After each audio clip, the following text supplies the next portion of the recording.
Iniciamos entonces con la primera acción de diálogo, denominada la lucha contra la corrupción, lucha por la transparencia y la probidad.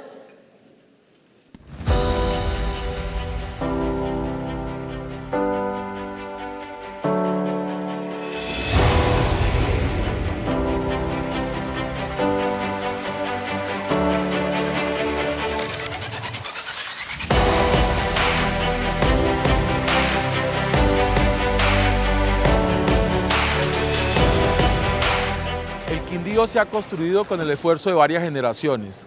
La corrupción lo está acabando.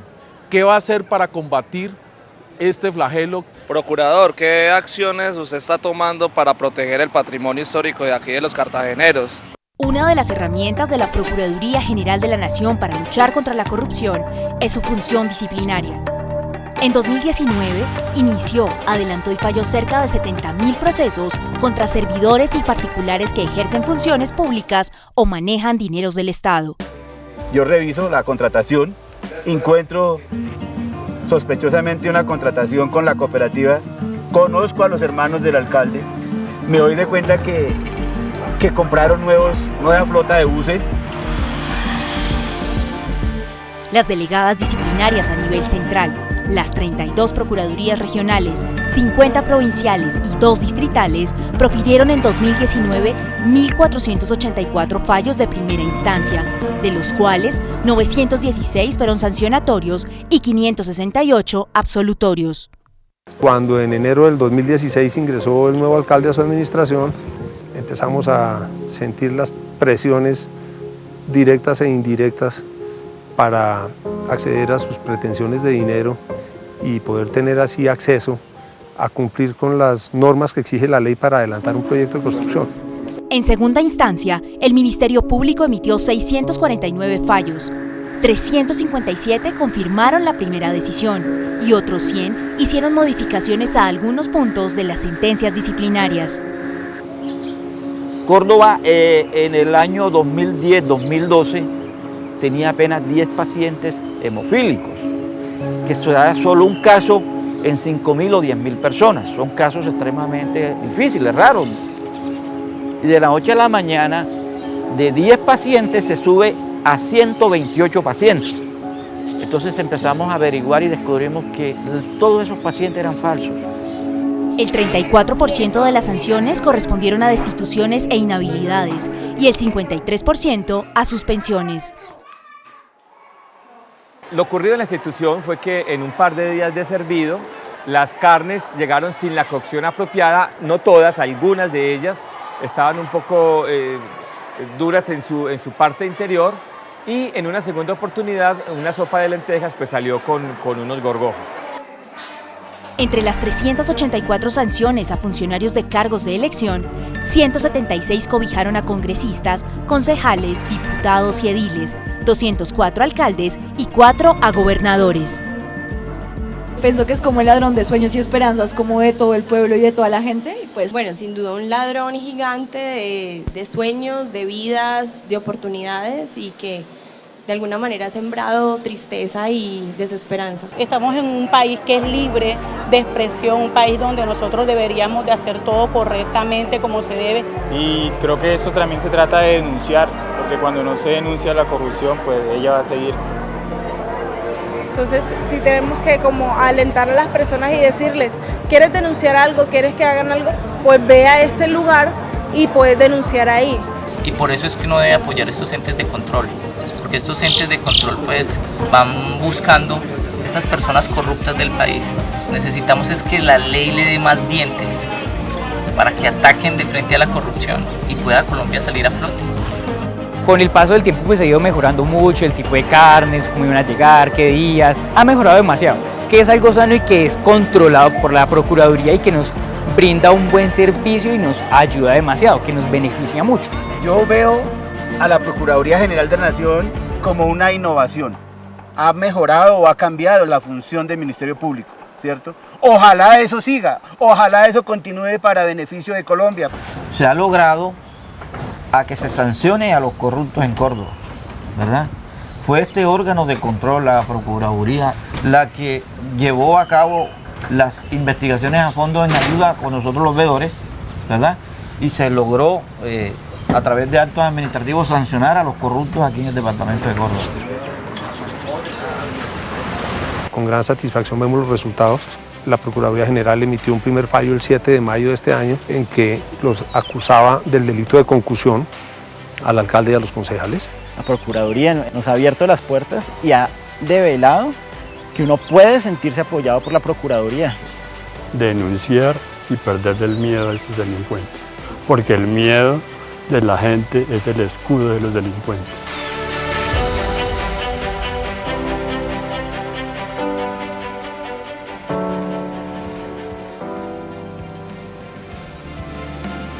Les recordamos nuestro hashtag PGN Rinde Cuentas. Invitamos al viceprocurador y a los delegados a este panel a subir al escenario. Bienvenidos.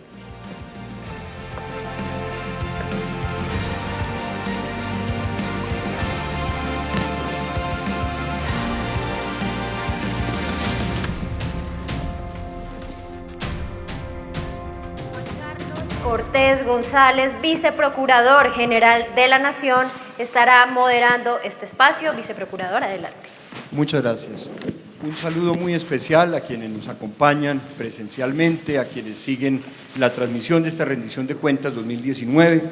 Continuamos con este ejercicio de diálogo social, de comunicación con la comunidad que arrancó con todo el proceso de rendición de cuentas, la ubicación en el micrositio, en la página de la Procuraduría, la recepción de aportes y preguntas de los ciudadanos. Y hoy, en este escenario de panel de diálogo de lucha contra la corrupción, nos acompañan en representación de los delegados de la Procuraduría que están aquí presentes también para responder las inquietudes de los ciudadanos y aportar en esta rendición.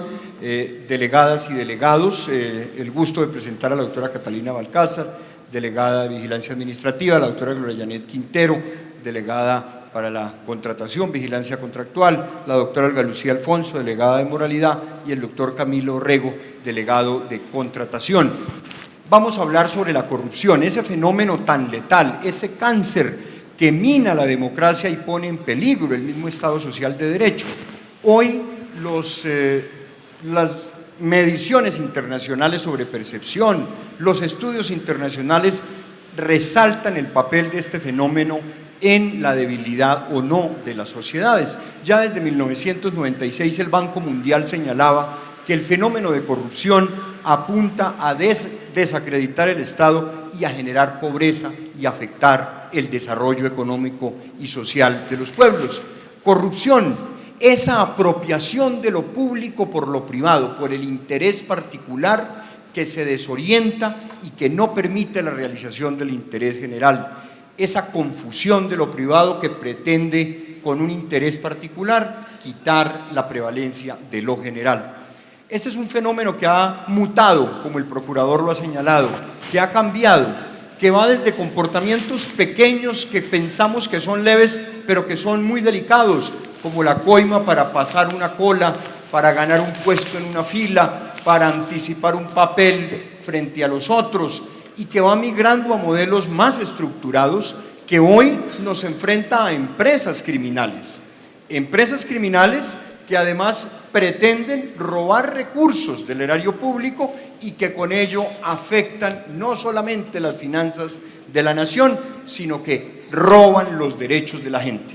Porque un cartel de la salud, un cartel de la alimentación escolar está lucrándose y ganando un beneficio ilegítimo, pero además está cerrándole la oportunidad de salud y de educación a los colombianos, a los niños, a las poblaciones más necesitadas. Desconfianza institucional, deslegitimidad y afectación al desarrollo. Fenómenos que genera la corrupción y contra los que tenemos que luchar de frente con este liderazgo institucional de la Procuraduría, con la articulación de las funciones preventivas, disciplinarias y de intervención, y con una sola voz con todos los organismos de control para que erradiquemos ese flagelo de la corrupción de nuestro país. Y por eso, para abrir el diálogo y el análisis de estos temas, qué mejor que con los delegados de la Procuraduría que nos den testimonio, ejemplo, que nos muestren las acciones y los retos que tenemos por delante en esta materia de lucha contra la corrupción. Y empecemos por una materia que aquí el señor Procurador General ha planteado en el tema, en el escenario de debate, el llamado volteo de tierras. Precisamente en esa tecnificación de las maniobras de corrupción que también hoy son transnacionales, encontramos que el uso del suelo, el ordenamiento de los territorios se ha convertido en un factor problemático y que dentro del cual podemos encontrar malas prácticas y prácticas abiertamente de corrupción. Doctora Olga Lucía Alfonso, explíquenos, por favor, explíquele a la ciudadanía qué es eso de lo que comúnmente se denomina volteo de tierras. Buenos días, muchas gracias, señor viceprocurador. La propiedad de la tierra históricamente ha sido el origen de muchísimas batallas. Tener propiedades no solamente da un poder económico, sino también da un poder político y da un poder social. De allí que no sea extraño que se emplee la violencia o se utilice la corrupción para adquirirla o para incrementar el valor de esas tierras, especialmente, esto lo hemos visto en las grandes ciudades y en los municipios circunvecinos. Son los intereses personales alejados de esa función social y ecológica que tiene la propiedad, la principal causa que ha permitido la práctica de irregularidades respecto al uso del suelo. Lo que se ha comúnmente conocido como el volteo de tierras, forma coloquial de llamar al cobro de coimas para el cambio de la categoría o la clasificación del suelo, de rural a urbano, o para el cambio del uso del suelo por uno que sea más rentable, por ejemplo, de residencial a industrial, obviamente sin el pago de la plusvalía. El volteo de tierras atenta contra diversos derechos, contra el derecho al medio ambiente, contra el derecho a la vida digna, a la protección del patrimonio cultural, del patrimonio histórico, arquitectónico, a la calidad de vida que debemos tener todos los colombianos, a habitar en una vivienda que no amenace ruina, que no se van a caer las construcciones, que cuente con servicios públicos, que tenga agua potable, alcantarillado, acueducto, que se garantice la seguridad alimentaria, el acceso a la educación, a la escuela, a los hospitales. En la Delegada para la Moralidad Pública estamos adelantando diversas investigaciones, como lo señaló el señor Procurador General de la Nación, investigaciones por irregularidades en los planes de ordenamiento territorial, por incluir suelos rurales a convertirlos en suelos urbanos sin el lleno de los requisitos que establece la ley, por construir viviendas en zonas que amenazan riesgo, en zonas protegidas. Estas conductas las hemos visto principalmente en ciudades capitales como Santa Marta, Barranquilla, Cartagena, Villavicencio, Montería, en Armenia o en municipios circunvecinos a las capitales como Floridablanca, Itagüí, Girón, aquí en la Sabana de Bogotá. Tristemente aquí en Zipaquirá, en Cajicá, en Chía, en La Mesa, entre otros. Gracias. Lucía, justamente en esa línea de la protección ambiental en la que el Consejo de Estado, doctor Oscar Darío Amaya, ha sido tan protagónico en su defensa, la Procuraduría ha abierto unas líneas de trabajo muy importantes y particularmente ha resaltado la labor que cumplen las corporaciones autónomas regionales y mirado ejercicios para hacer seguimiento a su operatividad. Doctora Catalina, desde la experiencia de la delegada, ¿cómo es ese trabajo de seguimiento y de vigilancia en protección ambiental? Gracias, señor Procurador. Muy buenos días. Como así lo anotó el señor Procurador General de la Nación en su reciente intervención, las corporaciones autónomas son un eje principal o esencial para la protección del medio ambiente. en desarrollo de lo anterior y teniendo en cuenta que el medio ambiente está relacionado con la protección de la garantía de los derechos, por la protección de los derechos colectivos, la Procuraduría General de la Nación ha iniciado varias investigaciones, o mejor, ha iniciado varias actuaciones que están relacionadas desde el eje lo preventivo y lo disciplinario, a través de la expedición de la resolución 066. En este orden de ideas, actualmente se llevan a cabo 369 investigaciones que están relacionadas con focos de corrupción, selección de personal sin el lleno de los requisitos, utilización de recursos de forma indebida. También hemos encontrado otros focos importantes que se relacionan directamente con los procesos de selección de las juntas directivas y de los directivos de las corporaciones autónomas, que en muchas de las ocasiones no se ciñen a los preceptos que deben ser, cuáles son la garantía de los derechos colectivos. En otras condiciones también hemos encontrado situaciones que ameritan un poco más de atención y que se relacionan con el seguimiento de las licencias ambientales. En otras oportunidades también hemos encontrado necesidades de principal atención a las situaciones que se relacionan con concesiones de licencias ambientales. En este orden de ideas, tras el seguimiento que hemos venido haciendo, también hemos encontrado recientemente, el año pasado, una irregularidad que generó la apertura de 19 investigaciones disciplinarias a distintos directores de las corporaciones que se relacionan directamente con los subregistros y registros de la transportabilidad de madera a lo largo y ancho de Colombia. Gracias, doctora Catalina. Seguimiento a las licencias, a la operación de las autoridades ambientales en el país. Y pasemos a un tema, quisiera recurrir al doctor Camilo Rego, para que nos ilustre en esta rendición de cuentas 2019 sobre una materia que a todos los colombianos nos agobia, y es ese escándalo del llamado caso Odebrecht. Hemos dicho, la corrupción ha traspasado fronteras, hoy implica connotaciones internacionales o que trascienden los países. ¿Cuáles son los resultados, las actividades y el balance que podemos dar de las principales acciones en este caso para el año 2019? Gracias, señor viceprocurador. Buenos días para todos. Creo que la Procuraduría tiene un buen balance en la lucha contra la corrupción, en este caso de macrocorrupción. En primer lugar, porque el señor procurador, a tan solo 5 días que se posesionó, creó un grupo especializado para investigar la corrupción en los grandes proyectos de infraestructura, según la denuncia que había aparecido a finales del año 2016 a nivel mundial sobre la macrocorrupción y la contaminación que Odebrecht había hecho a nivel mundial en contratos públicos. Y el primer gran logro de haber hecho ese grupo especializado fue que el señor procurador revocó un archivo que se había proferido en el año 2015 en relación con una queja donde se denunciaban sobornos, tráfico de influencias para la adjudicación de la Ruta del Sol 2. Gracias a esa revocatoria del archivo se pudo proferir en julio del año 2018 el primer fallo disciplinario de la Procuraduría en contra de los actos de corrupción de Odebrecht. En este caso recayó sobre un ex viceministro de Estado que recibió $6.5 millones para asegurar la adjudicación de ese proyecto.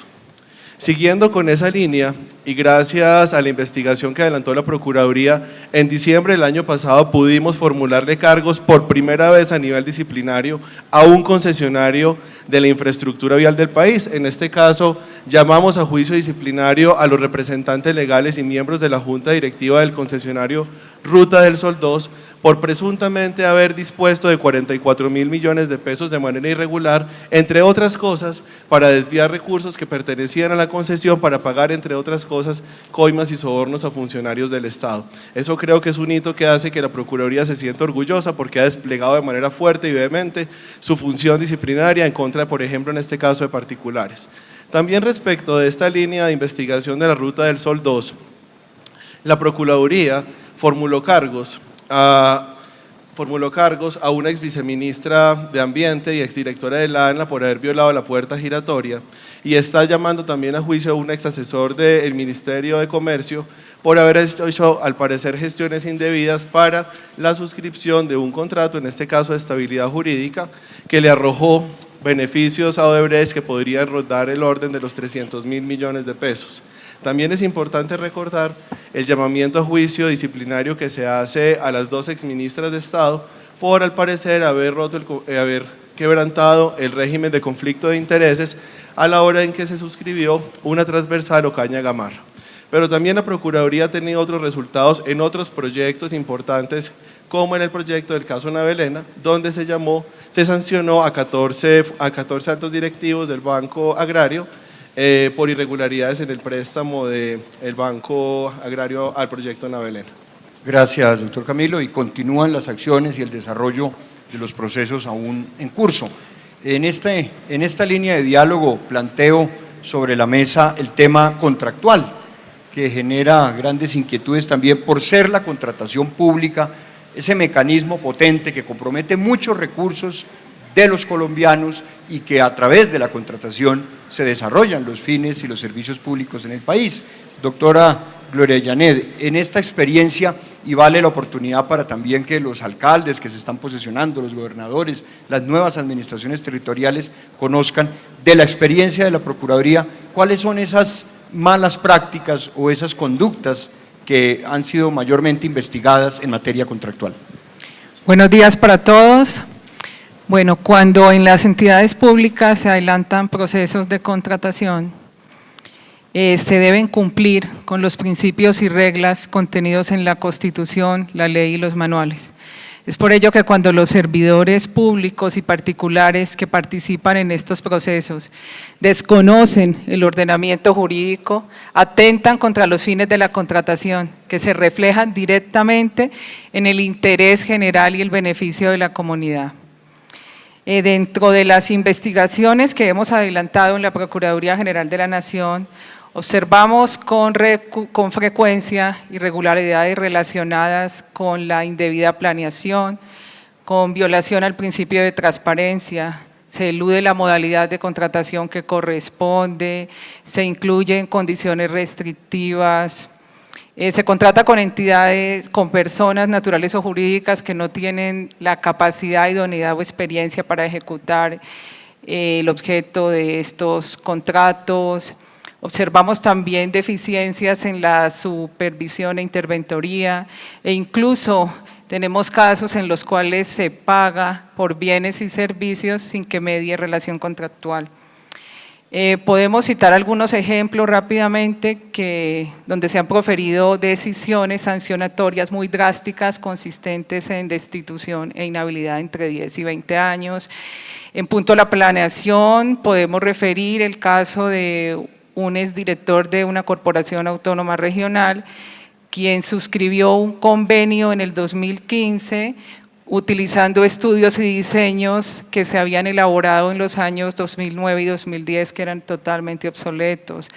El caso de una exalcaldesa de Quibdó, por el conocido tema del megacolegio, donde utilizó unos estudios previos que no permitían estimar el presupuesto que se requería para ejecutar las obras, también una actuación que adelantamos contra funcionarios del Ministerio de Educación por unos contratos que suscribieron para realizar obras de mejoramiento en todas las instituciones educativas del país. Los estudios eran desactualizados, los estudios de suelos no servían, eran obsoletos y esto pues generó que no se pudiera intervenir las entidades al momento de ejecutar las obras. En punto a la transparencia rápidamente podemos recordar los casos de la exgobernadora del Quindío, quien celebró convenios interadministrativos con entidades que no tenían capacidad para ejecutar, el de un exgobernador del Bichada para la construcción, celebró contratos para la construcción del CINER, incluyendo condiciones restrictivas a los oferentes. En temas tenemos el caso también de los exgobernadores de Córdoba, a quienes sancionamos de manera drástica por ordenar, por su participación en hechos relacionados con el pago de servicios de terapias de neurorehabilitación sin que mediara relación contractual. Gracias, doctora Grayanet. La función disciplinaria cumple también, la acción disciplinaria cumple una función de prevención, por eso es muy importante tener en cuenta este tipo de faltas, de conductas, para evitar que en el futuro se repitan, se cometan. Y en esa línea, Catalina, doctora Catalina Balcázar, desde la experiencia de la delegada de Vigilancia Administrativa, explíquenos por favor y a la ciudadanía a veces esas conductas que tienen que ver con el favorecimiento de intereses personales, particulares, por ejemplo, la vinculación de personas sin el lleno de requisitos o la participación en política de servidores públicos, esas conductas, esas faltas, ante ellas, ¿cómo reacciona la Procuraduría? Claro que sí, viceprocurador. Frente al tema de las inhabilidades, la Procuraduría General de la Nación, tanto en primera como en segunda instancia, ha ido en contra de servidores públicos que, estando inhabilitados, se han posesionado de los cargos, como es en el caso de personas que han sido previamente a su posesión condenadas por delitos contra el patrimonio del Estado. En otros casos también hemos evidenciado que hay servidores públicos de elección popular que se posesionan en el cargo previo, habiendo suscrito contratos con la entidad territorial un año antes de su elección. Eso ha hecho que la Procuraduría General de la Nación intervenga en estos asuntos, porque con lo que se busca es que las personas que ocupan el cargo tengan la debida idoneidad y transparencia para ejecutar y dar garantías en el servicio. De otro lado, también hemos encontrado asuntos que se relacionan con los nombramientos sin el lleno de los requisitos. La Procuraduría General de la Nación igualmente ha impuesto sanciones a los nominadores y a los jefes de talento humano por permitir el acceso a la función pública de servidores públicos que no cumplen con los requisitos para ocupar el cargo.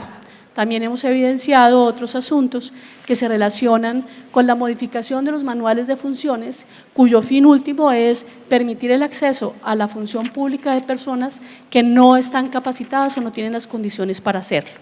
En cuanto a la participación en política, también hemos hecho varias intervenciones, incluso con los propios funcionarios de la Procuraduría, que de alguna manera han utilizado su cargo para intervenir en los procesos de elección de votación, utilizando su cargo, pues incidiendo en la votación de los votantes. Sí. Gracias, doctora Catalina.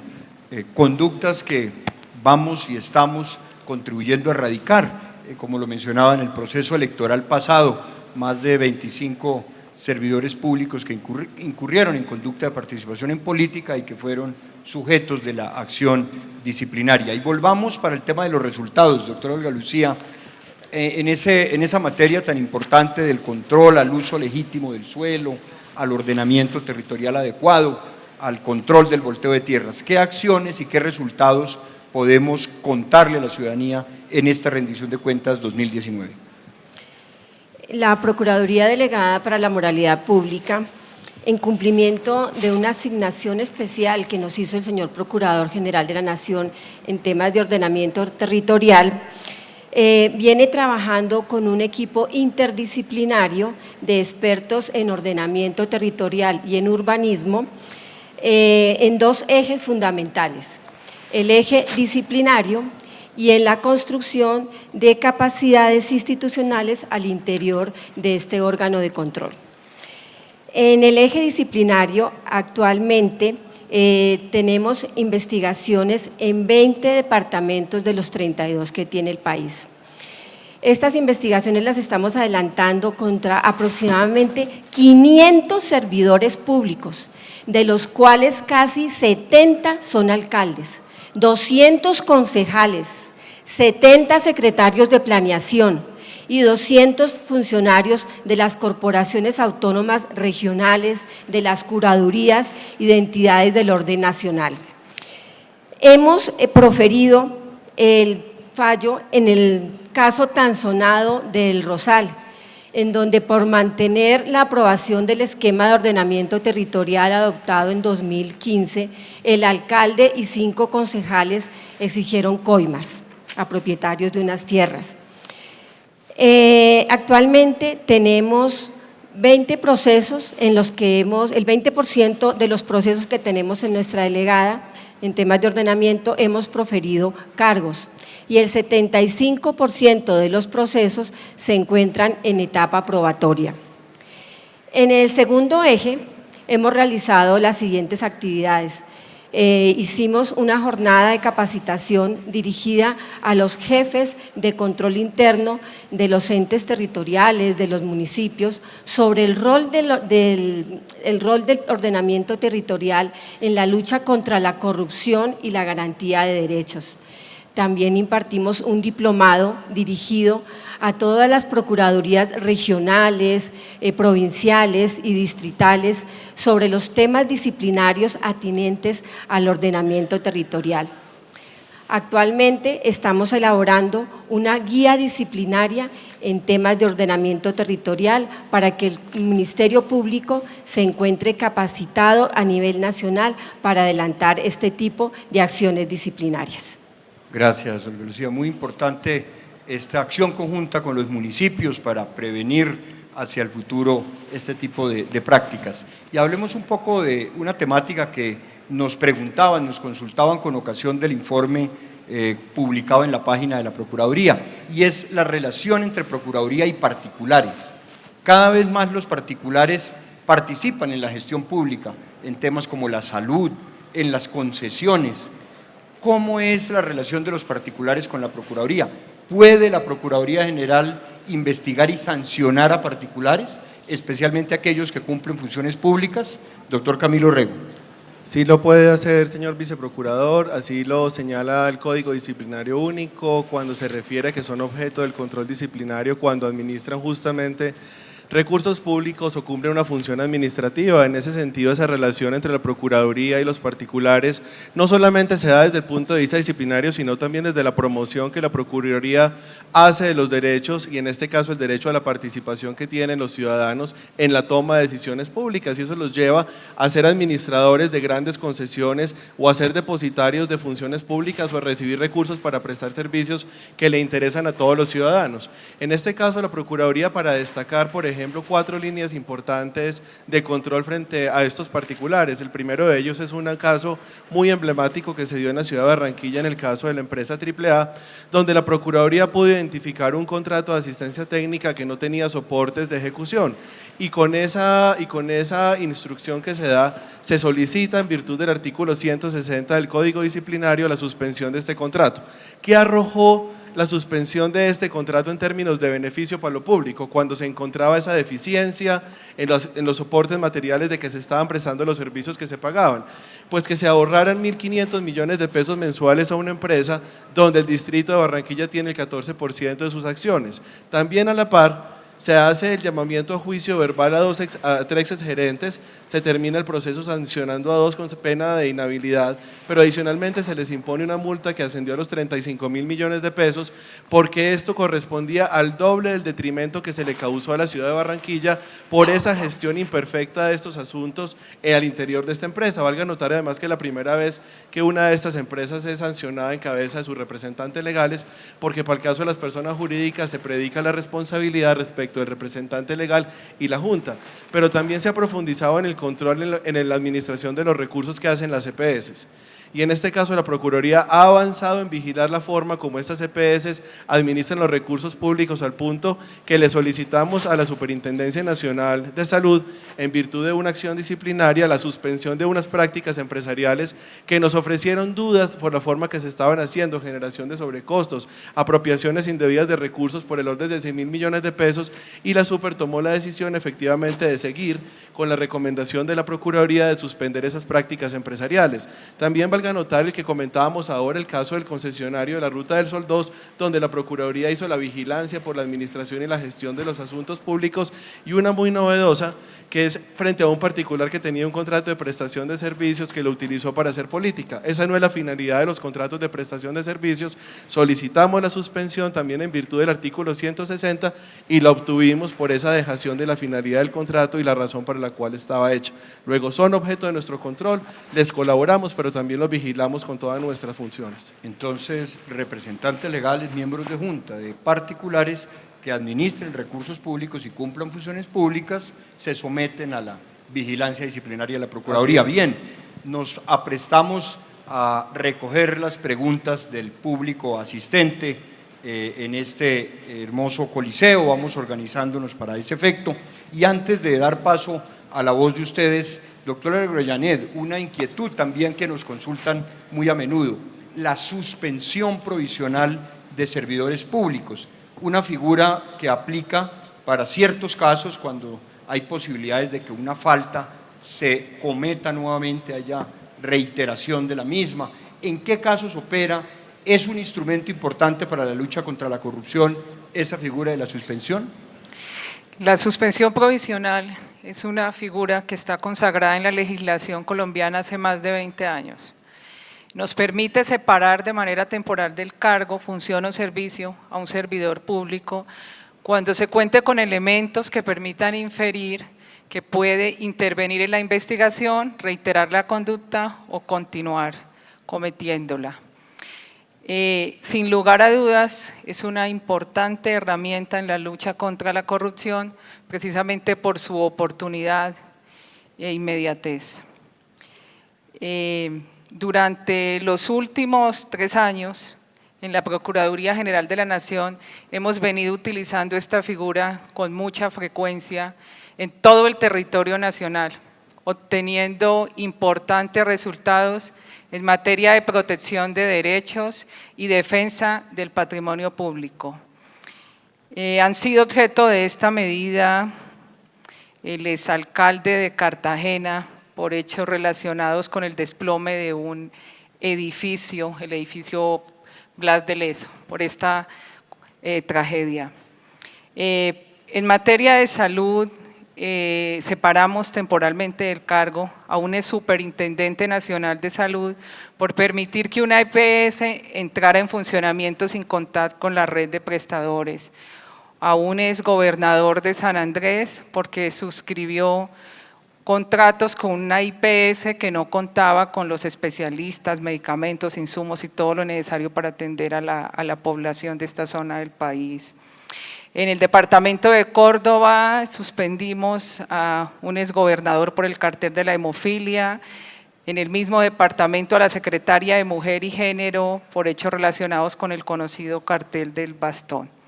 En materia de defensa del patrimonio público, en los departamentos de Guajira y Norte de Santander, separamos del cargo a 2 exgobernadores por contratos para la enseñanza de idiomas extranjeros, en el conocido caso por los medios de comunicación como el bilingüismo. También en defensa del patrimonio suspendimos en Córdoba a un exgobernador por utilización indebida de recursos de regalías en los convenios de ciencia y tecnología. Por indebida participación en política, suspendimos alcaldes en diferentes municipios en los departamentos de Santander, Risaralda, Cauca, Huila, Bolívar, a gerentes de ESES en los departamentos del Atlántico, Norte de Santander, personeros como en Tabio, incluso a la directora de la Agencia Nacional de Desarrollo Rural. Muchas gracias, doctor Groyanet. La suspensión provisional, una medida para casos de cierta jerarquía en los cuales hay riesgo de que se afecte la investigación o se reincida en la conducta, una herramienta para la lucha contra la corrupción. Vamos ahora con la franja de preguntas.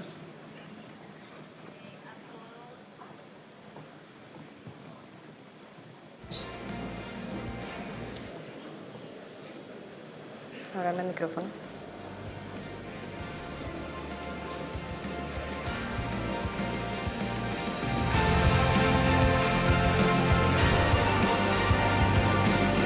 Nueve y 52 de la mañana. Les recordamos a todos los asistentes y a quienes nos siguen por canal institucional que las preguntas que no se alcancen a responder durante la jornada serán resueltas como derecho de petición. Muy bien, vamos a avanzar con las preguntas del público, de las personas que nos acompañan acá. Esta tiene que ver con retos, señor Procurador, retos también de la Procuraduría. ¿Cómo ha implementado la entidad la oralidad en sus procesos disciplinarios? Hoy tenemos el proceso verbal como una ruta para ciertas hipótesis y en el futuro se extenderá aún más. ¿Cómo ha procedido la Procuraduría en esta materia? Quisiera que Camilo, el doctor Camilo Rego, nos dé algunas ideas, en perjuicio de que alguien más del panel nos aporte al respecto. Gracias, señor viceprocurador. Lo primero es que la Procuraduría ha utilizado en esta administración fuertemente la figura del proceso verbal, sobre todo en aquellos casos en los que por su impacto y trascendencia la ciudadanía, como debe ser de cara a todos, sabe por qué se juzga a sus funcionarios, a sus directivos y a quienes gestionan lo público. Lo otro es que dentro del plan que tiene la Procuraduría para la implementación del nuevo Código Disciplinario, creo que hacia allí podría estar tendiente la pregunta, señor viceprocurador, pues también está adelantando una fuerte campaña para hacer las capacitaciones y discusiones en relación con la aplicación del nuevo código y será pues un gran reto porque esto nos pone a todas las autoridades disciplinarias, no solo de la Procuraduría, sino de las personerías y las oficinas de control interno en esa necesidad de actuar de manera oral y pública en audiencias frente a todos los ciudadanos. Doctor Camilo, acá recibimos dos inquietudes relacionadas con temas de la ciudad. Valga la oportunidad para mencionar que está habilitada nuestra Procuraduría Móvil justamente acá en la ciudad de Zipaquirá para poder atender con nuestros delegados de manera directa casos puntuales. Entendemos por supuesto que o hay reserva de las investigaciones o son temas muy específicos que no podríamos profundizar, pero sí menciono estas inquietudes. ¿Qué pasa con el mal servicio de Convida? El hospital de Zipaquirá tiene una cooperativa que contrata enfermeras y otros trabajadores con salarios pésimos y no han pagado salarios. Inmediatamente a nuestra delegada de salud le damos curso y buscamos ahora la forma de interactuar directamente. ¿Qué hizo la Procuraduría en el caso de la Ciudad Jardín de Zipaquirá? Se trata de un tema específico ya de seguimiento que podemos abordar al final o en el curso de la jornada de manera particular. Retomemos otras inquietudes. Ok, muy bien, vamos aquí con otras dos inquietudes. ¿Qué acciones ha tomado por el puente de Cajamarca? De Chirajara. ¿Qué acciones ha tomado la Procuraduría en relación con el puente de Chirajara de trascendencia nacional? Doctora Gloria Llanet, ilústrenos sobre ese caso específico. Bueno, en relación con el puente de Chirajara, la Procuraduría General de la Nación adelanta un proceso disciplinario en una comisión especial entre los dos delegados de contratación estatal. Estamos en un recaudo probatorio. Los pormenores con respecto al proceso no pueden ser hoy objeto de ningún pronunciamiento, en tanto están amparados por reserva sumarial en consideración a la etapa en la que se encuentra la actuación. Lo que sí les podemos decir es que estamos avanzando en las investigaciones. Muchas gracias, doctora Gloria Llanet. Retomemos el tema Odebrecht. Nos pregunta la ciudadanía en el auditorio, en el Coliseo, ¿cuántas personas han sido sancionadas y cuántas vinculadas por la línea Odebrecht? Diremos, doctor Orrego, la generalidad del tema. Sí, señor viceprocurador, pues hasta la fecha la Procuraduría ha proferido 14 sanciones en contra de altos funcionarios del Estado.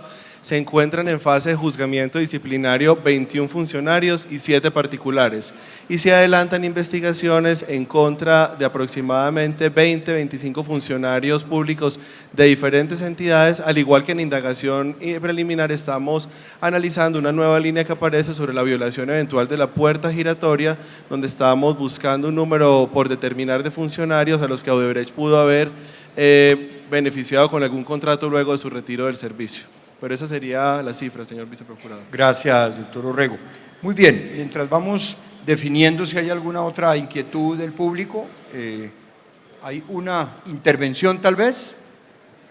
¿Me confirman, por favor? Vamos a abrir entonces el micrófono a una intervención del público y cerramos con nuestra ronda de inquietudes. Por favor, adelante. Muchas gracias, señor viceprocurador, y a los procuradores delegados. Mi nombre es Jairo Velosa González, soy periodista, vengo del portal de noticias de Cundinamarca pertenezco al sistema ProRadial y a la Veeduría Ciudadana de Recursos Sagrados. Tengo dos temas acá rápidamente. El primero es solicitarle a usted nos cuente cómo va el proceso de elección y concurso de personeros en el departamento de Cundinamarca y a nivel nacional. Son 14 a raíz de un concurso que viene haciendo FONECON, la Federación Nacional de Concejales. ¿Cómo va ese proceso y en qué va a parar ello? Y un segundo tema, precisamente como periodista he venido trabajando haciéndole seguimiento a un tema de Ciudad Jardín, usted lo acabó de decir, señor viceprocurador, que es bastante delicado. Y quiero, por favor, señor viceprocurador, que pues en estos momentos donde hay una rendición de cuentas, me parece muy ilógico que una radicación del mes de agosto no surta efecto para poder defender los derechos humanos de varias personas, entre ellos niños, personas enfermas, ancianos, que el próximo 4 de marzo serán demolidas sus casas a raíz de no contestar un oficio por parte de ustedes. Y quiero presentarle, señor viceprocurador, si usted me lo permite, a Joana López, que es representante de esta comunidad, para que ella le cuente qué es lo que está pasando precisamente con Ciudad Jardín y Zipaquirá. Adelante.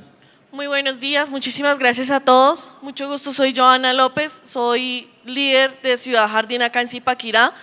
Es muy triste para nosotros, es muy lamentable que solicitamos al procurador radicados en dos oficios en julio y en agosto, que se nos hiciera la veeduría, que estuvieran al frente para garantizar nuestros derechos al debido proceso. Estamos siendo 2 veces juzgados. Somos una comunidad de 60 familias que tenemos una orden de desalojo para el 4 de marzo.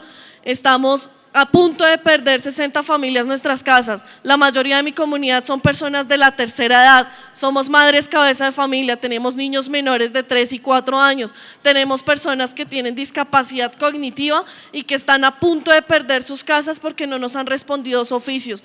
Donde nosotros pagamos, tenemos las casas construidas, pagamos servicios, pagamos impuestos al erario municipal y no nos han escuchado, no nos han legalizado. Estamos desde 1993 peleando esto con Mariano Enrique Porras. En el 2001 ganamos nuestras escrituras y no hemos sido escuchados por ningún ente. Hemos golpeado todas las puertas habidas y por haber, hemos agotado todos los recursos y nadie nos ha escuchado. Somos una comunidad que la pueden ver allá atrás con sus pancartas, 60 familias que están a punto el 4 de marzo de perder sus viviendas sin derecho a ninguna oposición. Muchas gracias. Muchas gracias. Estamos aquí para escucharlos y para ajustar lo que haya que ajustar. Ya mismo un equipo de trabajo se reúne con ustedes. La doctora Diana Velasco va a revisar el radicado y vamos a mirar las acciones. Aquí se antoja que sería también una acción de intervención judicial para seguramente acompañar a esta comunidad en sus pretensiones. Periodista, muchas gracias. Hagamos veeduría a ese tema. Y en relación con su primera inquietud, me voy a permitir dar la palabra a nuestra delegada preventiva de Función Pública, la doctora Liliana Caballero, para que nos comente el tema de personeros específicamente en Cundinamarca, lo que consideres pertinente. Doctora Liliana.